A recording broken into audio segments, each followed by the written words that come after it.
وأشهد أن لا إله إلا الله وحده لا شريك له وأشهد أن محمدا عبده ورسوله أما بعد فإن خير الحديث كتاب الله وخير الهدي هدي محمد صلى الله عليه وسلم وشر الأمور محدثاتها وكل محدثة بدعة وكل بدعة ضلالة وكل ضلالة في النار. فأعوذ بالله السميع العليم من الشيطان الرجيم. بسم الله الرحمن الرحيم. إن الصلاة تنهى عن الفحشاء والمنكر ولذكر الله أكبر والله يعلم ما تصنعون. وقال عز وجل في موضع آخر: حافظوا على الصلوات والصلاة الوسطى وقوموا لله قانتين. برادران اسلام، معزز حاضرین، محترم بزرگوں اور دوستوں، مکرم اور معزز علماء کرام، عزیز اور پیارے بچوں، جیسا کہ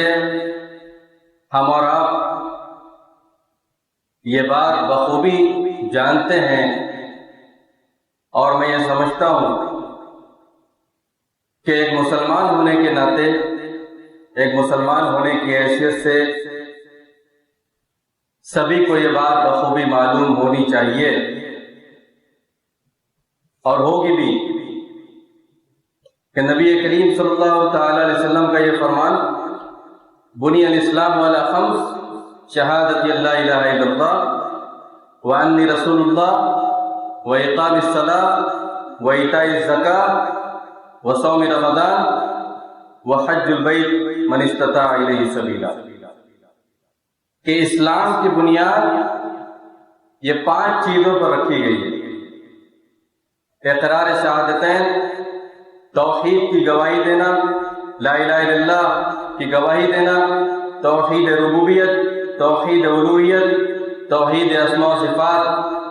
اور اس کے تقاضے اور لوازمات اور واجبات کو کما حقہ پورا کرنا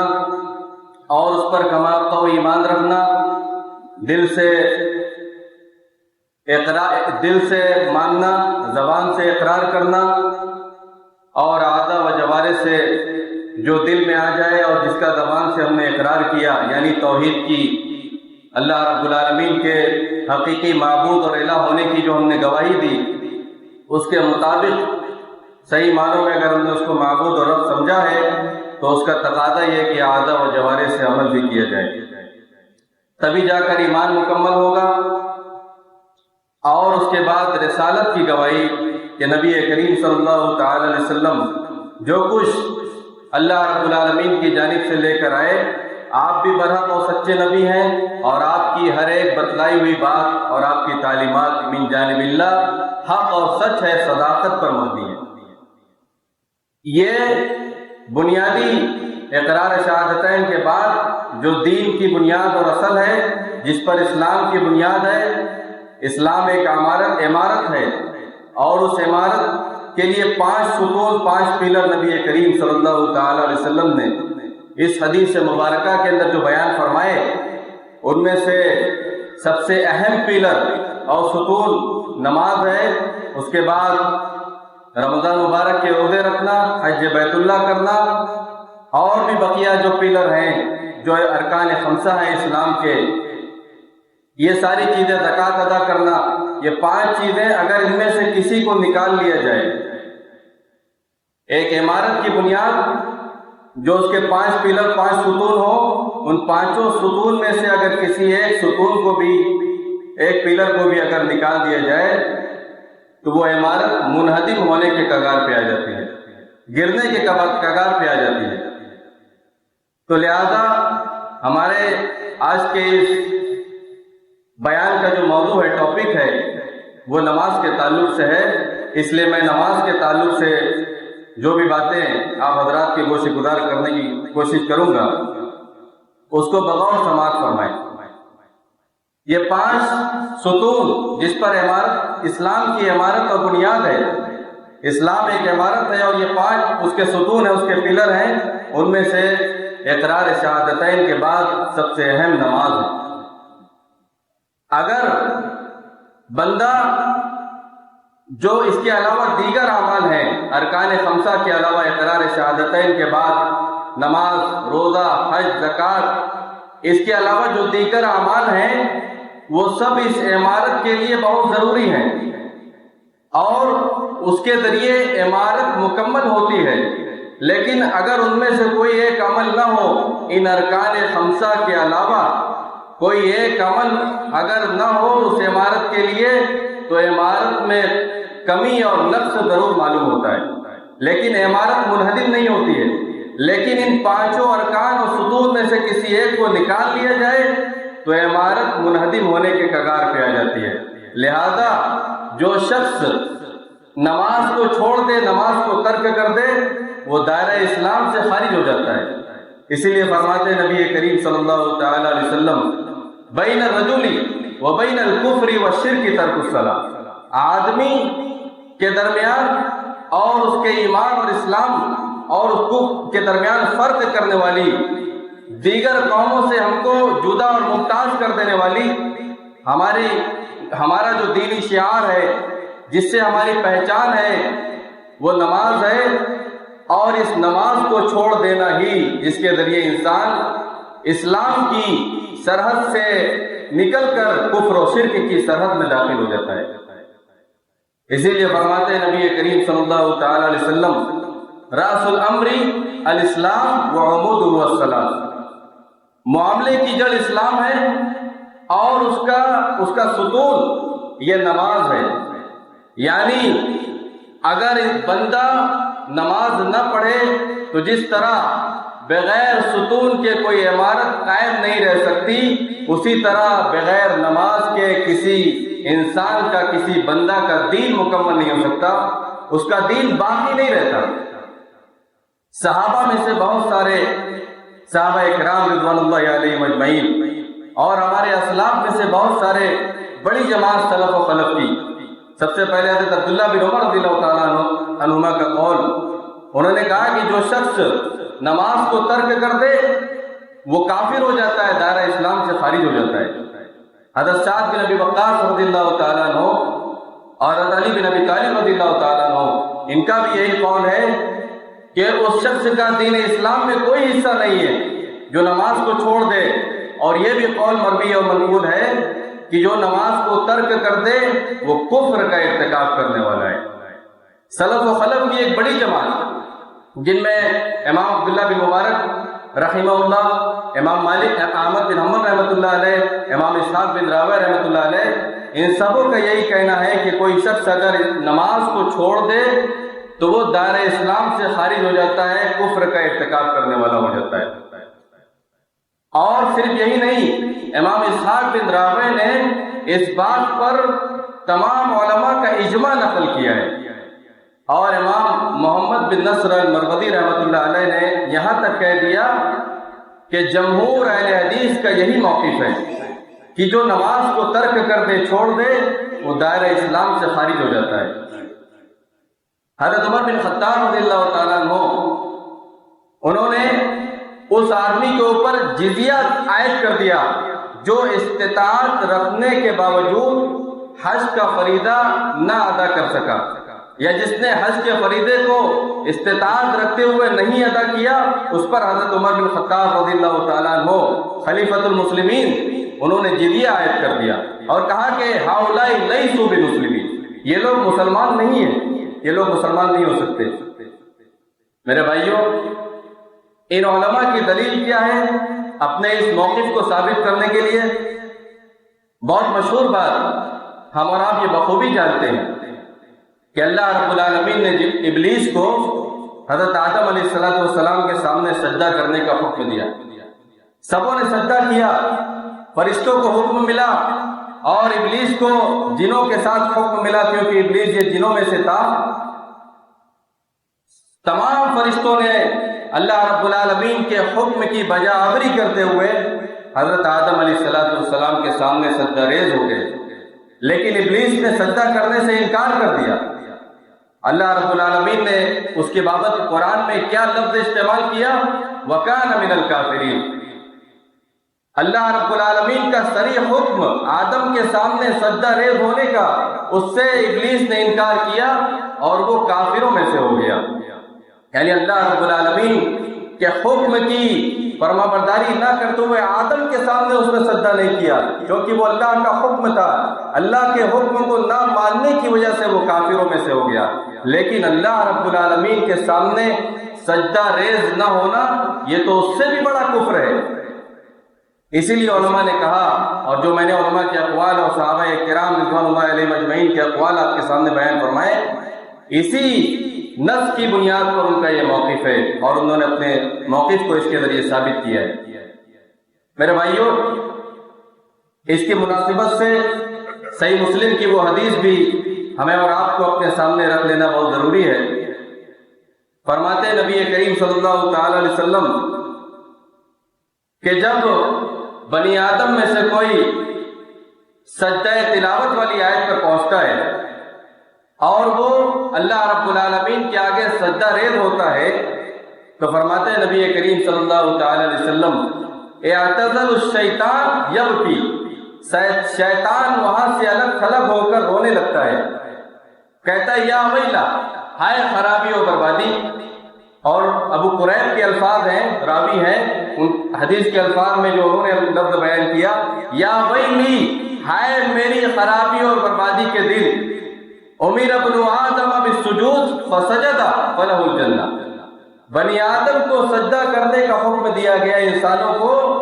اس نے اللہ کے حکم کی بجاوری کرتے ہوئے سجدہ کیا تو اس کے لیے جنت ہے۔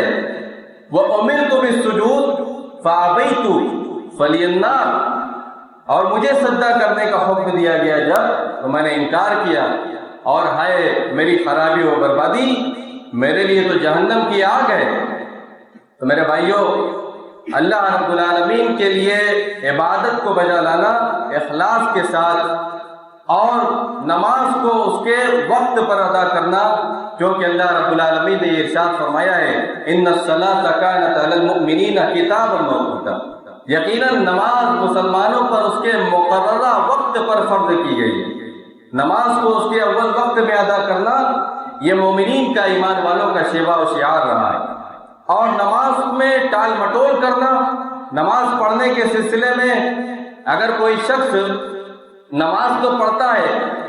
لیکن نماز کو اس کے اول وقت پہ یا صحیح اوقات میں نماز کی ادائیگی نہیں کرتا ہے، یا یہ کہ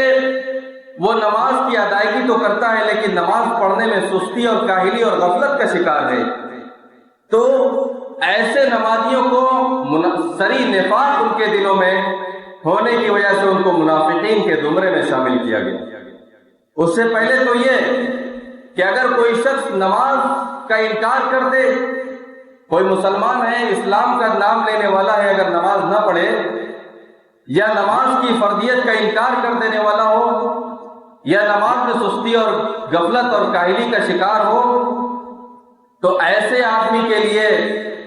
اللہ رب العالمین نے قرآن مجید کے اندر سورہ مریم میں ارشاد فرمایا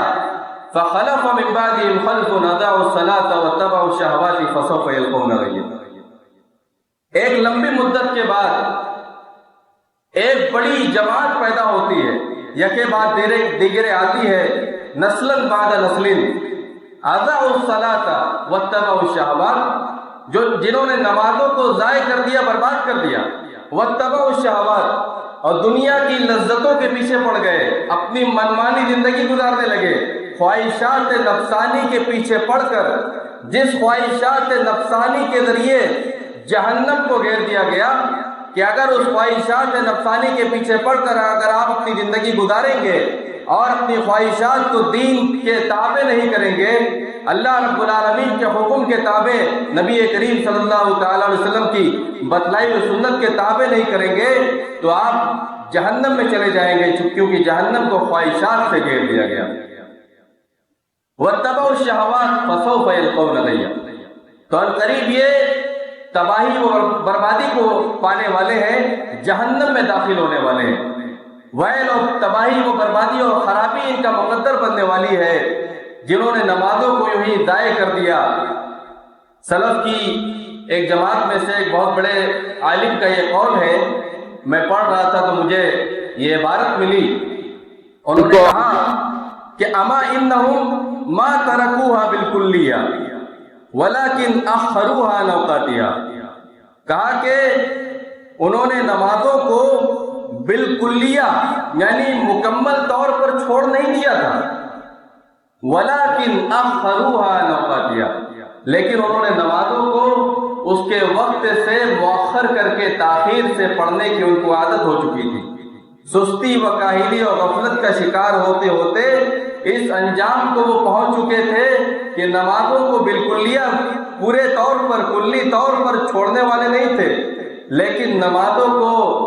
اس کے وقت پر نہ ادا کرنے کی صورت میں، تاخیر سے نماز ادا کرنے کی صورت میں اللہ رب العالمین نے ان کے حق میں یہ فیصلہ سنایا فَسَوْفَ يَلْقَوْنَ غَيًّا، ان قریب وہ جہنم میں داخل ہونے والے ہیں۔ میرے بھائیوں، اب اگر کوئی مسلمان اسلام کا نام لینے والا ہے، کلمہ گو ہے، اور وہ اگر نماز نہیں پڑھتا ہے، اگر اس کا کاروبار اس کو نماز پڑھنے سے روکتا ہے، اس کی تجارت اس کو نماز کے اوقات داخل ہونے میں، نماز کی ادائیگی پر اس کو اس کا دل و ضمیر للکارتا نہیں ہے، اگر وہ اپنے نفس امارہ کو کچل کر اپنے نفس لوامہ کو پروان چڑھانے کے بعد نماز کی ادائیگی کے لیے کھڑا نہیں ہوتا ہے، اس کا منصب اور عہدہ اور اس کا کام یا دنیا کی کوئی بھی چیز جو دنیاوی اغراض و مقاصد میں سے ہوا کرتی ہیں، اس کو یہ تمام چیزیں یا ان میں سے کوئی بھی چیز نماز کو ادا کرنے سے روک دے،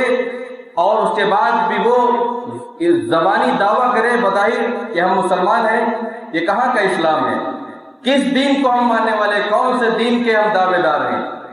اللہ رب العالمین نے ایسے لوگوں کے تعلق سے قرآن مجید کے اندر یہ سورہ نساء میں یہ بیان فرمایا، ان المنافقین یخادعون اللہ وهو خادعهم، منافقین یہ اللہ کو دھوکہ دینے والے ہیں، حالانکہ اللہ رب العالمین ان کی ساری تدبیروں اور چالوں کو انہی کے اوپر پلٹ دینے والا ہے۔ وَإِذَا قَامُوا إِلَى الصَّلَاةِ قَامُوا كُسَالَىٰ، جب نماز پڑھنے کے لیے کھڑے ہوتے ہیں تو سستی اور کاہلی کا مظاہرہ کرنے والے ہوتے ہیں۔ یراؤون الناس ولا یذکرون اللہ الا قلیلا، لوگوں کو دکھلانے کے لیے نماز پڑھتے ہیں اور اللہ رب العالمین کو بہت کم یاد کرتے ہیں، ان کا دل اللہ کی یاد سے غافل ہوتا ہے، وہ اپنے منصوبوں میں نفاق کی بیماری میں پڑے رہتے ہیں، ڈوبے رہتے ہیں، اللہ کے ذکر سے ان کا دل خالی ہوتا ہے اور لوگوں کو دکھلانے کے لیے نماز پڑھتے ہیں، سستی اور کاہلی اور غفلت کے شکار ہوتے ہیں۔ ایسے لوگوں کے بارے میں یہ فیصلہ سنایا گیا کہ ان کے دل میں صریح نفاق ہے۔ میرے بھائیوں، نبی کریم صلی اللہ تعالی علیہ وسلم اور صحابہ کرام رضوان اللہ علیہم اجمعین غزوہ احزاب کے موقع پر جب نماز خوف کا حکم ابھی نازل نہیں ہوا تھا، مشرکین، یہود و نصارہ اور منافقین سبھی لوگ مسلمانوں سے جنگ کرنے کے لیے ایک بڑی جم غفیر، بڑی تعداد کو لے کر میدان جنگ میں حاضر ہو گئے اور مدینے پر انہوں نے یلغار کر دی۔ صحابہ کرام رضوان اللہ علیہم اجمعین نبی کریم صلی اللہ تعالی علیہ وسلم ایسی ہنگامی حالت میں اور اس عالم میں نماز عصر پڑھنا بھول گئے، اس وجہ سے نہیں کہ وہ کھیل کود میں ملوث تھے یا دنیا کی کسی تجارت اور اپنے کسی فائدے کے سودے میں وہ منہمک تھے، غرق تھے، ڈوبے ہوئے تھے، اس وجہ سے وہ نماز کو بھول گئے۔ جنگ کا موقع تھا، وہ اللہ رب العالمین کے راستے میں جہاد فی سبیل اللہ میں تھے اور وہ نماز عصر کو بھول گئے۔ جب سورج غروب ہو گیا تو نبی کریم صلی اللہ تعالی علیہ وسلم اور صحابہ کو خیال آیا کہ نماز عصر تو چھوٹ گئی۔ نبی کریم صلی اللہ تعالی علیہ وسلم نے اس وقت بہت ہی سخت جملہ بیان فرمایا اور کہا آپ نے، ملأ اللہ بیوتہم وقبورہم نارا کما شغلونا عن الصلاۃ الوسطیٰ، اللہ رب العالمین ان کے گھروں اور ان کی قبروں کو آگ سے بھر دے، آگ کے گولوں سے بھر دے، جیسا کہ انہوں نے ہمیں عصر کی نماز سے غافل کر دیا، مشغول کر دیا۔ اس کے بعد نماز خوف کا حکم نازل ہوا۔ نماز خوف جنگ کے عالم میں بھی نماز معاف نہیں ہے، کسی کے لیے عذر باقی نہیں چھوڑا گیا۔ اگر وہ ٹیمپو کا ڈرائیور ہے تو اسے بھی نماز پڑھنا ہے، اگر وہ توپ اور گولوں کو یوز کرنے والا ہے تو اسے بھی نماز پڑھنا ہے، اگر کوئی اپنی چارپائی پر بیمار ہے تو اسے بھی نماز پڑھنا ہے۔ الغرض نماز کو چھوڑنے کے سلسلے میں کسی کے لیے کوئی عذر باقی نہیں رکھا گیا۔ میرے بھائیوں، یہ تو ہوئی غزوہ احزاب کی بات۔ نبی کریم صلی اللہ تعالی علیہ وسلم سکرات الموت میں، موت کی سختیوں میں جب آپ گرفتار ہوئے، آپ سوچئے کہ نبی کریم صلی اللہ تعالی علیہ وسلم جب اس دنیا سے جا رہے ہوتے ہیں اور آپ کو نماز کا خیال آتا ہے، اور آپ لوگوں سے کیا کہتے ہیں، اپنے صحابہ سے، الصلاۃ والصلاۃ وما ملکت ایمانکم، اے لوگوں نماز کا اہتمام کرنا، نماز کا خیال کرنا، اور جو تمہارے ماتحت لوگ ہیں ان کے بارے میں بھی نرمی اور حسن سلوک کا معاملہ کرنا، ان کے بارے میں تم ان کے تعلق سے ظلم و ستم کی روش نہ اپنانا۔ یہ نبی کریم صلی اللہ تعالی علیہ وسلم دنیا سے جاتے وقت اپنی امت کے لوگوں کو یہ تعلیم دے گئے۔ نبی کریم صلی اللہ تعالی علیہ وسلم نے یہاں تک ارشاد فرما دیا، صحیحین کی روایت میں، صحیح بخاری اور مسلم میں، آپ نے فرمایا والذی نفسی بیدہ، قسم ہے اس ذات کی جس کے ہاتھ میں میری جان ہے، لقد ہممت ان آمر بالصلاۃ فتقام، میں نے یہ عزم مصمم کیا، ارادہ کیا کہ نماز کو قائم کیا جائے، وآمر رجلا یصلی بالناس، ایک آدمی کو میں لگا دوں وہ لوگوں کو نماز پڑھائے، ثم انطلق معی برجال معهم حزم من خطب، پھر میں اپنے ساتھ ایسے لوگوں کو لے کر نکلوں جن کے پاس لکڑیوں کا ڈھیر ہو، الی قوم لا یشہدون الصلاۃ، ایسے لوگوں کی طرف نکلوں جو نماز عشاء میں حاضر نہیں ہوتے، مسجدوں میں باجماعت نماز ادا کرنے کے لیے وہ مسجدوں میں حاضر نہیں ہوتے ہیں، فأحرق علیہم بیوتہم، اور میں ان کے گھروں میں آگ لگا دوں۔ مسند احمد کی الفاظ ہیں، نبی کریم صلی اللہ تعالی علیہ وسلم نے فرمایا آپ نے ایسا کیوں نہیں کیا؟ سوال یہ پیدا ہوتا ہے نا کہ آپ نے آگ کیوں نہیں لگائی، تو آپ نے اس کی وجہ بھی بیان فرما دی مسند احمد کے الفاظ میں، لولا ما فی البیوت من النساء والذریہ لاقمت صلاۃ العشاء وامرت فتیانی فیحرقون ما فی البیوت بالنار، اگر مجھے ان گھروں میں بچوں اور عورتوں کا خوف اور ڈر نہ ہوتا تو میں عشاء کی نماز کو قائم کرنے کے بعد اپنے نوجوانوں کو حکم دیتا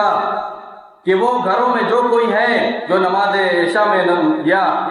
نماز باجماعت کے لیے مسجد میں حاضری نہیں دینے والے ہیں، ان کے گھروں میں جو کچھ ہے ان سب کو آگ لگا دیا جائے۔ نبی کریم صلی اللہ تعالی علیہ وسلم کا اتنا کڑا اور سخت فیصلہ، آپ ذرا غور کریں اور اندازہ لگائیں، نبی کریم صلی اللہ تعالی علیہ وسلم نے نماز کے تعلق سے، اور یہ ہے نماز کو ادا کرنے والے لوگ جو نماز پڑھنے والے ہیں، ایسا نہیں ہے کہ وہ نماز کو بالکلیہ چھوڑ دینے والے ہیں، کلی طور پر نماز کو ترک کر دینے والے ہیں، نماز پڑھنے والے لوگ ہیں۔ الذین هم فی صلاتهم ساہون فویل للمصلین الذین هم فی صلاتهم ساہون الذین هم یراؤون، خرابی ہے، بربادی ہے، ویل جہنم میں ایک وادی کا بھی نام ہے، اور دنیا اور آخرت میں اس کے مقدر میں تباہی اور نقصان اور خسارہ ہے، اور آخرت میں اس کا انجام ویل نامی جہنم کی وادی کی شکل میں اس کو ملنے والا ہے ان نمازیوں کے لیے جو اپنی نمازوں میں سستی اور غفلت برتنے والے ہیں، جو دکھلاوے کے لیے نماز پڑھنے والے ہیں کہ ہم مسلمانوں کے معاشرے اور قبیلے میں رہ رہے ہیں، مسلمانوں کے سماج میں رہ رہے ہیں، تو ہم اپنی مسلمانی شعار کو، اسلامی شعار کو بچانے کے لیے کہ کہیں ایسا نہ ہو کہ ہمیں مسلمان نہ کہا جانے لگے، اس ڈر سے ہم نماز پڑھیں، تو ان کے بارے میں اللہ رب العالمین نے فرمایا کہ ایسے نمازی کے لیے خرابی اور بربادی ہے، وہ یا تو تاخیر سے نماز پڑھنے والے ہوتے ہیں، نمازوں میں سستی اور کاہلی اور غفلت کے شکار ہوا کرتے ہیں۔ تاخیر اور سستی اور کاہلی اور نماز کے وقت پر نماز کو ادا نہ کرنا، یہ صریح نفاق کی علامت ہے، یہ منافقین کا شیوا رہا ہے۔ اسی لیے نبی کریم صلی اللہ تعالی علیہ وسلم نے اتنا سخت فیصلہ سنایا کہ میں ایسے لوگوں کو ان کے گھروں میں آگ لگا دوں۔ نبی کریم صلی اللہ تعالی علیہ وسلم سے پوچھا گیا افضل اعمال میں سب سے افضل کیا ہے، تو آپ نے فرمایا کہ الصلاۃ لوقتہا، نماز کو اس کے وقت پر ادا کرنا، منافقین کی طرح، سستی اور کاہلی اور غفلت برتنے والوں کی طرح جن کے دل میں نفاق چھپا ہوا ہوتا ہے، ان کی روش پر چلنے والے اہل ایمان نہیں ہوا کرتے ہیں۔ اہل ایمان الصلاۃ لوقتها، نماز کو اس کے وقت پر ادا کرنے والے اور قائم کرنے والے ہوتے ہیں۔ میرے بھائیوں، کسی آدمی کے لیے کوئی عذر باقی نہیں ہے۔ نبی کریم صلی اللہ تعالی علیہ وسلم نے صاف اور واضح الفاظ میں ارشاد فرما دیا، العہد الذی بیننا وبینہم الصلاۃ فمن ترکہا فقد کفر۔ ہمارے اور ان کے درمیان، ہم مسلمانوں اور دنیا کی دیگر اقوام کے درمیان جو حد فاصل ہے اور بنیادی فرق ہے، جو فرق کرنے والی چیز ہے، بنیادی امتیاز ہمارا جو ہے وہ نماز کے تعلق سے ہے۔ فمن ترکہا فقد کفر، جو نماز کو چھوڑ دے اس نے کفر کا ارتکاب کیا۔ بین العبد و بین الکفر ترک الصلاۃ، بندے اور کفر کے درمیان حد فاصل نماز کا چھوڑ دینا ہے۔ میرے بھائیوں، کسی کے لیے کوئی عذر باقی نہیں رکھا گیا۔ اگر کوئی آدمی صحیح سالم ہے اور وہ مان لیجیے اس کا پیر خراب ہے، وہ اپنے پیر سے چل کر مسجد میں نہیں آ سکتا ہے، پیر خراب ہے لیکن وہ مکمل صحت یاب ہے، فطری طور پر کوئی پیدا ہو گیا انسان، اس کا پیر خراب ہے، وہ چل کر مسجد میں نہیں آ سکتا ہے، لیکن وہ صحت مند ہے، توانا ہے، تندرست ہے، تو حضرت عبداللہ بن مسعود رضی اللہ تعالیٰ عنہ بیان فرماتے ہیں اپنے روانی کے بارے میں، عہد نبوی میں اور عہد صحابہ میں، وَلَقَدْ كَانَ يُؤْتَى بِالرَّجُلِ يُحَاذَ بَيْنَ الرَّجُلَيْنِ فَيُقَامُ فِي الصَّفِّ، کہ ایک آدمی کو جو خود سے چل کر مسجد میں نہیں آ سکتا تھا، دو آدمی کا سہارا دے کر کے اسے مسجد میں لایا جاتا تھا اور صف میں شامل کر دیا جاتا تھا۔ کسی آدمی کے لیے کوئی عذر باقی نہیں رکھا گیا۔ یہ حضرت عبداللہ بن مسعود رضی اللہ تعالیٰ عنہ کا بیان ہے۔ میرے بھائیوں، جلیل القدر تابعی، بڑے نیک و بزرگ تھے، اللہ والے تھے، ثابت بن عمرو بن عبداللہ بن زبیر ان کا نام ہے، رحمہ اللہ تعالی رحمۃ واسعہ۔ یہ سخت بیمار ہوئے اور انہوں نے مغرب کی اذان سنی، اپنے بیٹوں سے کہا کہ مجھے اٹھا کر مسجد میں لے کے چلو۔ بیٹوں نے کہا انت مریض وقد عذرک اللہ، آپ تو بیمار ہیں، اللہ نے آپ کو معذور ٹھہرایا، آپ کے لیے تو عذر ہے، آپ گھر میں بھی نماز پڑھ سکتے ہیں، اگر آپ کھڑے ہو کر نہیں پڑھ سکتے تو بیٹھ کر پڑھ سکتے ہیں، بیٹھ کر نہیں پڑھ سکتے تو آپ اشارے سے پڑھ سکتے ہیں، آپ کے لیے عذر ہے۔ اگر کوئی اس حالت اور کیفیت میں انسان ہو تو اس کے لیے نماز پڑھنا ہے، چاہے وہ کسی بھی حالت میں ہو۔ وضو نہیں کر سکتا ہے تو اس کو تیمم کرایا جائے، اگر پانی چھونے کی وجہ سے اس کو اور بیماری کا خطرہ لاحق ہو جائے تو اس کو تیمم کرا کر نماز پڑھنے کا حکم دیا گیا کہ وہ اشارے سے نماز پڑھ لے، لیکن نماز پڑھنا ہے۔ انہوں نے کہا کہ میں مغرب کی اذان سن رہا ہوں، اذان میری کان میں جا رہی ہے، حی علی الصلاۃ حی علی الفلاح کی صدا میری کانوں میں گونج رہی ہے، اور میں جواب نہ دوں اللہ رب العالمین کے اس پیغام پر اور مسجد میں حاضر نہ ہوں، یہ مجھ سے نہیں ہو سکتا۔ واللہ لتحملونی الی المسجد، اللہ کی قسم تم مجھے ضرور اٹھا کر مسجد میں لے کر جاؤ گے۔ تو ان کے بیٹوں نے انہیں اٹھا کر مسجد میں انہیں لے کر گئے، مغرب کی نماز میں شامل ہو کر وہ نماز پڑھنے لگے۔ جب آخری رکعت میں پہنچے، اللہ رب العالمین نے ان کی روح قبض کر لی، اس دنیا سے چلے گئے، اللہ کو پیارے ہو گئے۔ سلف میں سے بعض سلف کا یہ قول ہے اس تابعی کے بارے میں، انہوں نے کہا کہ کان ھذا رجل یصلی بالفجر، یہ آدمی فجر کی نماز میں اللہ رب العالمین سے یہ دعا کیا کرتا تھا یا یہ دعا کیا کرتے تھے کہ اللہم انی اسألک المیتۃ الحسنہ، بار الہ میں آپ سے اچھی موت کا سوال کرتا ہوں۔ قیل وما المیتۃ الحسنہ، ان سے پوچھا گیا، لوگوں نے ان سے سوال کیا، کسی نے سن لیا ہوگا دعا کرتے ہوئے، ان سے پوچھا کہ یہ اچھی موت المیتۃ الحسنہ کیا ہے؟ کہا کہ ان یتوفانی ربی وانا ساجد، میری یہ دعا اللہ رب العالمین سے، میرے دل میں یہ نیت ہے اس دعا کو لے کے کہ اللہ رب العالمین مجھے وفات اس حالت میں دے، مجھے اس دنیا سے اس حالت میں اٹھائے کہ میں سجدے کی حالت میں رہوں۔ وہ اس دنیا سے چلے گئے، ایسے لوگ بھی تھے۔ اور بری موت، آدمی دنیا کی محفلوں میں گانے بجانے کی رقص و سرور کی محفلوں میں منہمک رہے، مشغول رہے، تجارت میں کاروبار میں منہمک اور مشغول رہے، اگر اس سے صرف دنیا کمانا ہی مقصود ہو، دین اور ایمان اور آخرت کو سنوارنا اس سے مقصود نہ ہو، تو ایسی حالت میں اور ایسے عالم میں اگر موت آ جائے تو یہ بری موت ہے۔ اور اللہ کے نیک بندوں نے، ایمان والوں نے ایسی موت سے اللہ رب العالمین سے پناہ مانگی ہے۔ میرے بھائیوں، امام سعید بن مسیب رحمۃ اللہ علیہ تابعین کے امام تھے۔ یہ فجر کی نماز کے لیے رات کی تاریکی میں چل کر مسجد میں جایا کرتے تھے۔ ان کے بھائیوں نے ان سے کہا، خذ سراجا لینیر لک الطریق فی ظلام اللیل، آپ ایک چراغ لے لیں، لالٹین لے لیں، یا اس زمانے میں جو بھی روشنی کے لیے چیز ہوا کرتی تھی آپ وہ لے لیں، تاکہ رات کی تاریکیوں میں، رات کے اندھیروں میں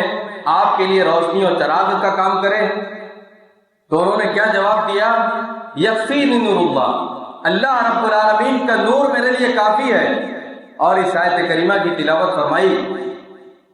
وَمَن لَّمْ يَجْعَلِ اللَّهُ لَهُ نُورًا فَمَا لَهُ مِن نُور، جس کے لیے اللہ رب العالمین اس دنیا کی زندگی میں نور نہ بنائے، ایمان اور عمل صالح کا نور اس کے دل میں اگر نہ اتارے، فَمَا لَهُ مِن نُور، اس دنیا کی زندگی میں اس کے لیے کوئی نور نہیں ہے، قبر کی زندگی میں، برزخ کی زندگی میں اس کے لیے کوئی نور نہیں ہے، مرنے کے بعد قیامت کے دن اس کے لیے کوئی نور نہیں ہے، اور پل صراط کو پار کرنے کے وقت اس کے لیے کوئی نور نہیں ہے۔ قیامت کے دن بھی کیا رات ہوگی، تاریکی ہوگی، اندھیرا ہوگا؟ کیا ایسا بھی ہوگا؟ بالکل ہوگا، ضرور ہوگا۔ قیامت کے دن کی رات دنیا کی راتوں سے زیادہ خطرناک رات ہوگی، اور قیامت کے دن کا اندھیرا اور تاریکی دنیا کی تاریکی اور اندھیرے سے زیادہ خطرناک ہوگی۔ ذرا غور کیجئے سورہ حدید کی اس آیت کریمہ پہ، منافقین جن کے اوصاف آپ کے سامنے بیان کیے گئے، جو نمازوں میں سستی، کاہلی اور غفلت کا شکار رہنے والے ہیں، اور جو نماز کو مؤخر کر کے تاخیر کے ساتھ لیٹ نماز پڑھنے والے ہیں، دیر میں نماز پڑھنے والے ہیں، اور جن کے دلوں میں نفاق ہے، وہ لوگ مومنین سے کہیں گے انظرونا نقتبس من نورکم، وہ قیامت کے دن مومنین سے کہیں گے ذرا ہماری طرف بھی دیکھ لو، ہم بھی تمہارے نور اور روشنی سے کچھ فائدہ اٹھا لیں، کچھ حاصل کر لیں۔ قیل ارجعوا وراءکم فالتمسوا نورا، کہا جائے گا ان سے تم اپنے پیچھے لوٹ جاؤ، اپنے پیچھے پلٹو اور وہاں جاؤ، نور اور روشنی تلاش کرو۔ تو میرے بھائیوں، اس نور کی تلاش کیجئے جو نور ہمیں اس دنیا میں بھی کام آنے والا ہے، قبر کی زندگی میں بھی کام آنے والا ہے، قیامت کے دن پل صراط پر بھی وہ نور ہمیں کام آنے والا ہے۔ اس نور کی تلاش کیجئے۔ یہی امام سعید بن مسیب، اور اس نور کی تلاش نماز کے ذریعے بھی ہوگی۔ نبی کریم صلی اللہ تعالی علیہ وسلم کی وہ مشہور حدیث، سیئد کی روایت، ترمذی، سنن ابو داؤد اور ابن ماجہ کی صحیح روایت، جس کو علامہ البانی نے صحیح الجامع کے اندر ذکر کیا ہے، فرماتے ہیں نبی کریم صلی اللہ تعالی علیہ وسلم، بشر المشائین فی الظلم الی المساجد بالنور التام یوم القیامہ،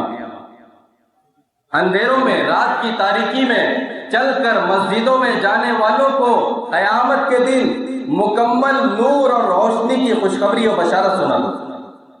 یہ اس نماز کے ذریعے بھی ہم اپنے لیے نور، جو نور ہمیں کام آنے والا ہے، اس کو تلاش کر سکتے ہیں۔ میرے بھائیو، امام سعید بن مسیب رحمۃ اللہ علیہ، یہ ان کی آنکھوں کی بینائی، ایک آنکھ ان کی چلی گئی، ایک آنکھ کے سہارے وہ مسجد میں نماز فجر کے لیے رات کے اندھیرے میں جایا کرتے تھے۔ سلف نے لکھا، علماء نے یہ نوٹ چڑھایا کہ راتوں میں بہت زیادہ تہجد کے وقت، سحری کے ٹائم اٹھ کر اللہ رب العالمین کے سامنے رونے کی وجہ سے، اللہ رب العالمین کے خوف و خشیت کی وجہ سے، رونے کی وجہ سے ان کی ایک آنکھ چلی گئی تھی۔ ایک آنکھ کے سہارے وہ مسجد میں رات کے اندھیروں میں چل کر جایا کرتے تھے۔ جب دنیا سے جانے لگے، موت کی سختیوں میں جب گرفتار ہو گئے، تو مسکرا کر کہنے لگے، چہرے پر مسکراہٹ طاری تھی اور نمایاں تھی، کہنے لگے اللہ کی قسم 40 سال تک مؤذن نے جب سے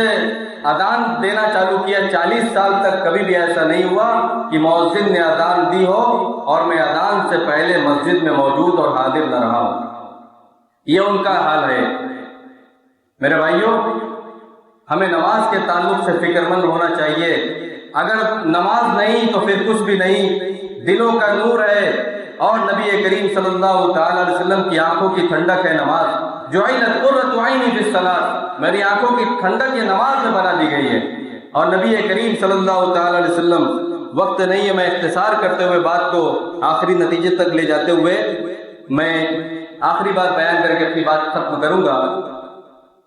نبی کریم صلی اللہ تعالی علیہ وسلم کو جب بھی کوئی مصیبت اور پریشانی لاحق ہوتی تو بلال سے کہتے ہیں، ارحنا یا بلال، اے بلال ہمیں راحت اور سکون پہنچاؤ، یعنی نماز کے لیے تم اذان کہو، میں نماز پڑھنے والا ہوں۔ مصیبت اور پریشانی آتی، غم اور تکلیف اور کوئی غمگین معاملہ آ جاتا، تب بھی نبی کریم صلی اللہ تعالی علیہ وسلم حضرت بلال سے کہتے ہیں، ارحنا یا بلال، اے بلال تم ہمیں آرام پہنچاؤ، سکون دلاؤ۔ اور جب ناگہانی آفت و مصیبت آ جاتی، زلزلے آ جاتے، تب نبی کریم صلی اللہ تعالی علیہ وسلم حضرت بلال سے کہتے، ارحنا بیا یا بلال، اے بلال تم ہمیں راحت دو، اطمینان دلاؤ، سکون دلاؤ، نماز پڑھنے والا ہوں میں۔ جب آپ کے بیٹے اس دنیا سے چلے گئے، آپ کے کوئی قریبی رشتہ دار احباب اس دنیا سے چلے جاتے، آپ کے صحابہ میں سے کوئی اس دنیا سے چلا جاتا، آپ کے لشکر و کمانڈر میں سے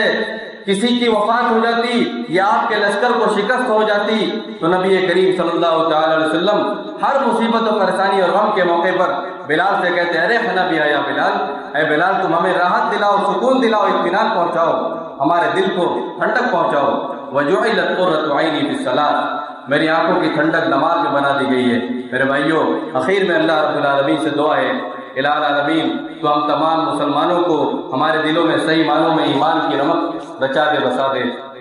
الہ العالمین تو ہم تمام مسلمانوں کو پابندی کے ساتھ پنج وقتہ نمازی بنا۔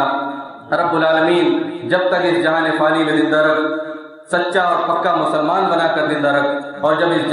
جہان فانی سے ہمارے جانے کا رخصت ہونے کا وقت ہو تو لا الہ الا اللہ محمد رسول اللہ کے ساتھ ہمارا خاتمہ بالخیر ہو۔ اقول قولی ھذا واستغفر اللہ لی ولکم ولسائر المسلمین من کل ذنب فاستغفروه انہ هو الغفور الرحیم۔